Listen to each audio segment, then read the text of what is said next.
नमस्कार दोस्तों, master story channel में आप सभी का स्वागत है। आज की कहानी है कुदरत का न्याय। आज रविवार का दिन था। दोनों बेटे बहू सो रहे थे। तभी प्रभा जी को चाय पीने का मन हुआ तो किचन में जाकर चाय बनाने लगी। उनका उम्र लगभग 65 वर्ष था, जिससे उनका हाथ कांपता था।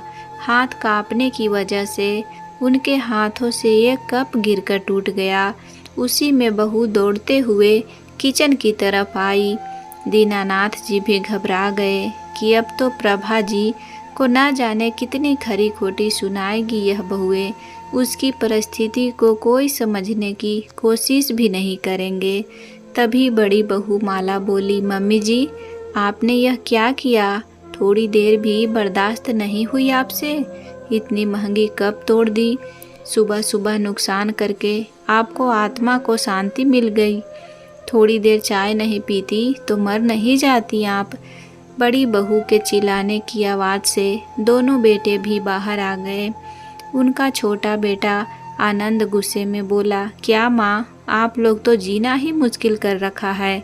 सोचा था कि आज संडे है तो थोड़ा आराम करूँगा, लेकिन मैं तो भूल ही गया था। जहाँ आप लोग रहेंगे वहाँ तो आराम जैसे हराम ही है। तभी दीनानाथ जी बोले, बेटा, तुम लोगों को परेशान करने का उसका कोई इरादा नहीं था। किसी कारणवश यदि कप टूट गया तो इसकी भरपाई मैं कर दूंगा। इतना सुनते ही बड़ी बहू घूरते हुए बोली, जरा इस उम्र में इनकी तेवर तो देखो। उनका बड़ा बेटा आकाश, जो काफ़ी देर से बहस सुन रहा था, जोर से चिल्लाते हुए बोला, सारा फैसला अभी ही कर लेना है, अब छोड़ो भी, कहकर अपने कमरे में सोने चला गया। उसके पीछे उसकी पत्नी भी चली गई। छोटा बेटा बहू भी वहाँ से अपने कमरे की तरफ गए। दीनानाथ जी और प्रभा जी के दो बेटे आकाश और आनंद, बड़ी बहू माला और छोटी बहू मीना संयुक्त परिवार के हिस्सा थे। जब से छोटे बेटे आनंद की पत्नी मीना शादी करके आई थी, तब से दोनों बहुएं में बिल्कुल भी नहीं पड़ती थी। माला जो भी काम करती है वह मीना को नहीं सुहाता, और मीना जो काम करती है वह माला को नहीं सुहाता। बहुत बार दोनों बहुएं रसोई में ही कुत्ते बिल्ली की तरह लड़ाई करने लग जाती, जिसका खामियाजा बेचारे दीनानाथ जी और प्रभा जी को भुगतना पड़ता। दोनों में से कोई भी बूढ़े दंपति को चाय नाश्ता या खाना देने तक राजी नहीं होते। कितनी बार तो दोनों पूरे दिन रसोई में ही नहीं आती थी और बाहर से खाना मंगवा कर खा लेती।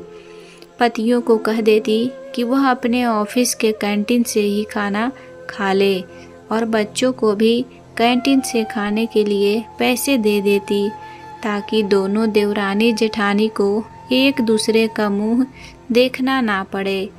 दोनों को अपने सास ससुर की रति भर भी फिक्र नहीं थी।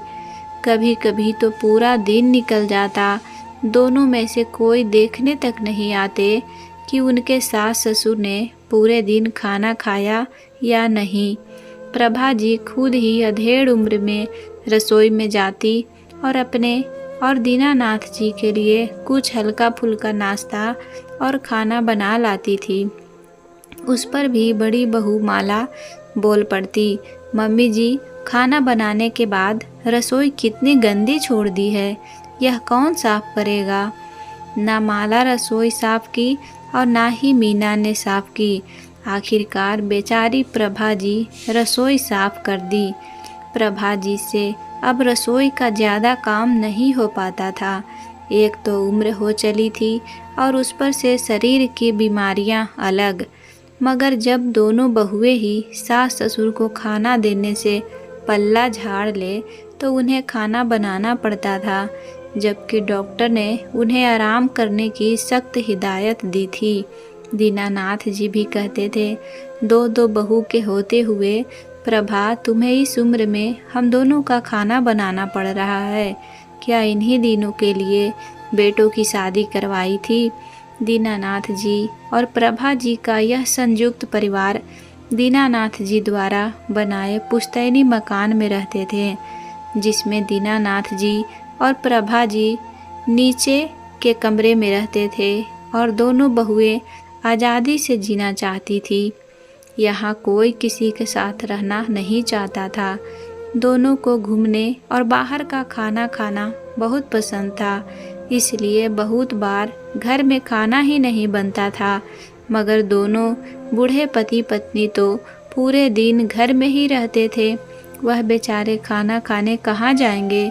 एक दिन बहू के इन हरकतों से तंग आकर दीनानाथ जी बोले, आकाश और आनंद, अब तुम्हारी माँ से काम करने की उम्र नहीं है।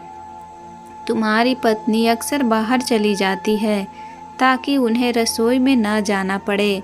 यदि दोनों बहुएं में आपस में नहीं पड़ती तो वह घर के काम बांट ले। सुबह की रसोई बड़ी बहू संभाले और शाम की रसोई छोटी बहू। यूँ रसोई में आकर खाना ना बनाना कहाँ की अक्लमंदी है। उस दिन से घर के काम बांट लिए गए। सुबह का सारा काम बड़ी बहू करती तो शाम का सारा काम छोटी बहू, जिस वजह से दीनानाथ जी और प्रभा जी को दोनों वक्त का खाना मिलने लगा था। ना मिलता तो वह था प्यार और सम्मान। बेटों के पास दिन भर दुकान का बहाना था और बहू तो वैसे ही सास ससुर से बात करना पसंद नहीं करती थी।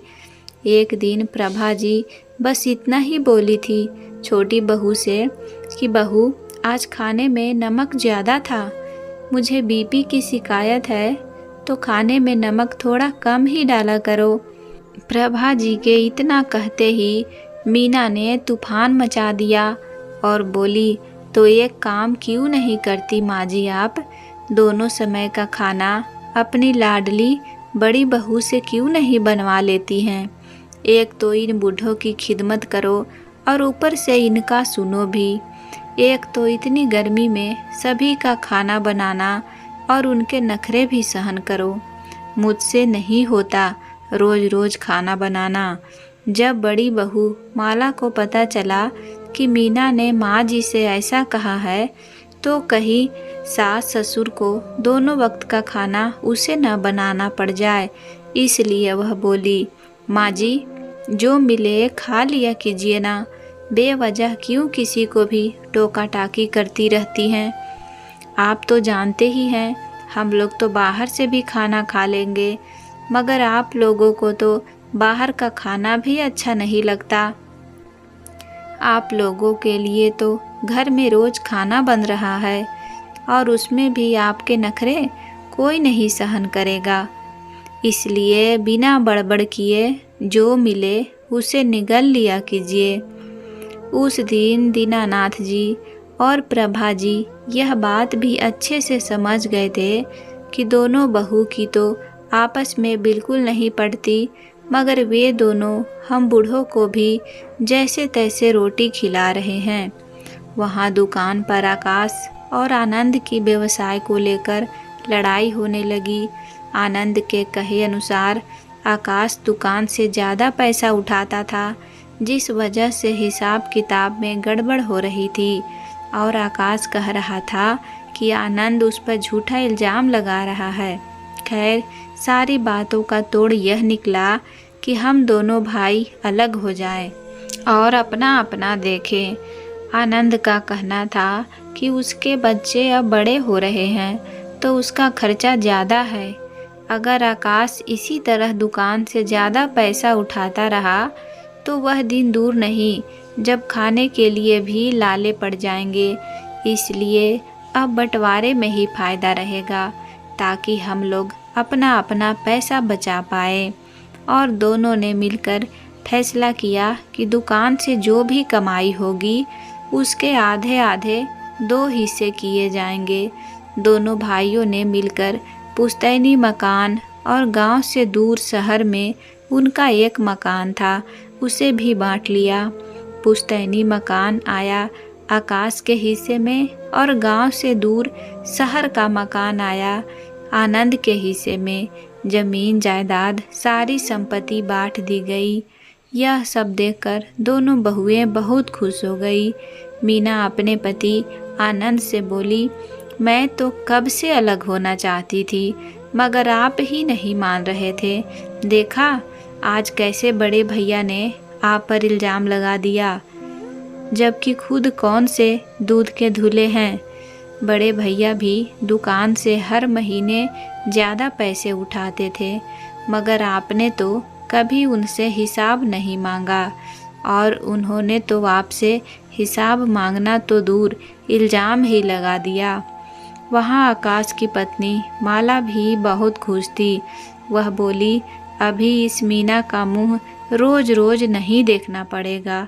मैं तो पहले ही आपसे कहती थी, एक नंबर की चोर है यह दोनों।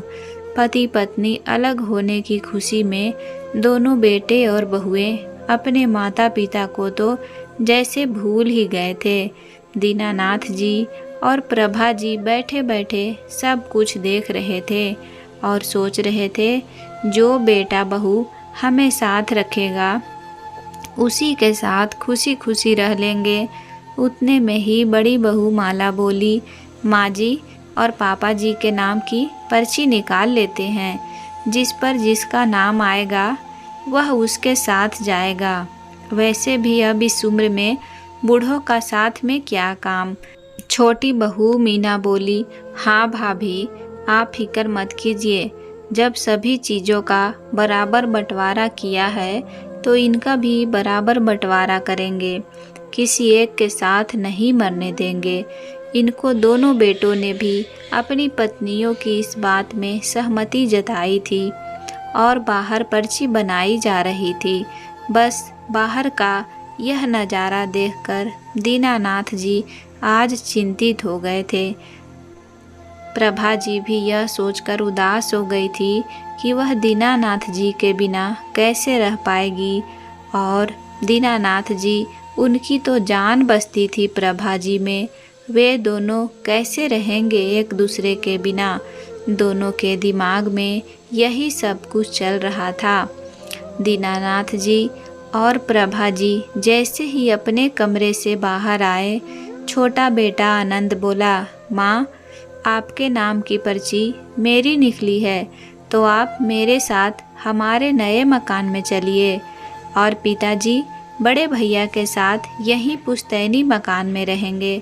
दीनानाथ जी अब तक तो सब अन्याय होता देख रहे थे, मगर अब उनसे रहा नहीं गया और वह बोले, होते कौन हो तुम लोग हमारा बंटवारा करने वाले? हमने तुम्हें बनाया है, तुमने हमें नहीं। जिस भगवान ने माँ बाप को एक साथ परिणय सूत्र में बांधकर भेजा है, उस माँ बाप को अलग करने वाले तुम कौन होते हो? हम दोनों ने मिलकर अपनी पूरी जवानी खर्च कर दी तुम जैसे बेटों को बड़ा करने और पढ़ाने लिखाने में, और जब इस बुढ़ापे में हम दोनों को एक दूसरे की सबसे ज़्यादा ज़रूरत है, तब तुम लोग हम दोनों को अलग करना चाहते हो। इतना ही बोझ बन गए हैं अगर हम लोग तुम लोगों पर, तो हमारा भी एक हिस्सा क्यों नहीं निकाला बंटवारे में? तुम दोनों भाई उस मकान के 2 हिस्से कर दो और जाकर वहाँ बस जाओ। मैं और प्रभा हमारे इसी पुश्तैनी मकान को छोड़कर कहीं नहीं जाएंगे। और रही बात दुकान की कमाई की, तो आज से जो भी दुकान की कमाई होगी उसमें एक हिस्सा मेरा होगा, क्योंकि जिस दुकान पर तुम दोनों छाती ठोक कर बैठते हो वह भी मेरे द्वारा बनाई गई है, और हम अपना खाना पास रहने वाली गंगूबाई जो सभी के लिए टिफ़िन बनाती है उनसे बनवा लेंगे। तुम लोग जाकर अपना सामान पैक कर लो, क्योंकि आज ही तुम लोगों को इस घर से जाना है। दोनों भाई और उनकी पत्नियों जो अब तक बहुत खुश थी, वह बहुत दुखी हो गई, क्योंकि उनके हाथ से यह पुश्तैनी मकान भी जा चुका था और दुकान की कमाई भी अब 3 हिस्सों में करनी पड़ेगी। और जो गांव से दूर मकान था, वहां एक दूसरे के बगल में रहकर रोज एक दूसरे का मुंह देखना पड़ेगा। जो लोग अपने माता पिता को अलग करने की सोचते हैं उनका ऐसा ही हाल होता है, ना तो घर के रहेंगे और ना ही घाट के। दोस्तों, उम्मीद करती हूँ कि कहानी पसंद आई होगी।